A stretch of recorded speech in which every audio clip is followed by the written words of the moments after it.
తెలంగాణ రాజకీయాల్లో మరో కీలక పరిణామం చోటు చేసుకుంది. కాళేశ్వరం ప్రాజెక్టు కేసును సీబీఐకి అప్పగించిన ప్రభుత్వ నిర్ణయం పెద్ద చర్చనీయాంశమైంది. ఈ నేపథ్యంలో బీఆర్ఎస్ వర్కింగ్ ప్రెసిడెంట్ కేటీఆర్ ఆగ్రహం వ్యక్తం చేస్తూ సీఎం రేవంత్ రెడ్డిపై మండిపడ్డారు. ఎక్స్ వేదికగా స్పందించిన కేటీఆర్ సీబీఐ అంటే బీజేపీ ప్రతిపక్షాలను క్షీణింపజేసే ఆయుధమని వ్యాఖ్యానించిన రాహుల్ గాంధీని ప్రశ్నించారు. మీ సీఎం ఏం చేస్తున్నారో మీకు తెలుసా అంటూ రాసుకొచ్చారు. తమపై ఎలాంటి కుట్రలు జరిగినా వాటిని చట్టపరంగానూ రాజకీయంగానూ ఎదుర్కొంటామని స్పష్టం చేశారు. న్యాయ వ్యవస్థ పూర్తి నమ్మకం ఉందని పేర్కొన్నారు.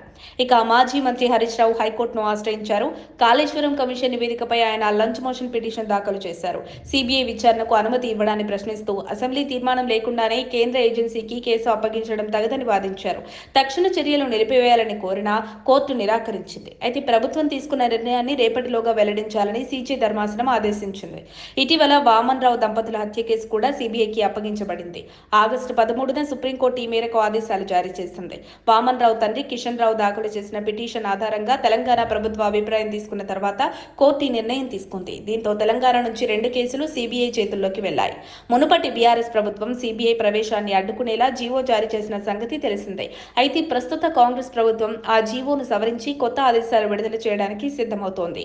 రాష్ట్రంలో సీబీఐ ప్రవేశానికి ప్రత్యేక జీవో జారీ చేయనుందని సమాచారం. మరిన్ని అప్డేట్స్ కోసం మా కాయ్ టీవీని సబ్స్క్రైబ్ చేసుకోండి. మా వీడియో కనుక మీకు నచ్చినట్లయితే లైక్ చేయండి, షేర్ చేయండి. మీ విలువైన అభిప్రాయాలను కామెంట్ బాక్స్లో తెలియజేయండి.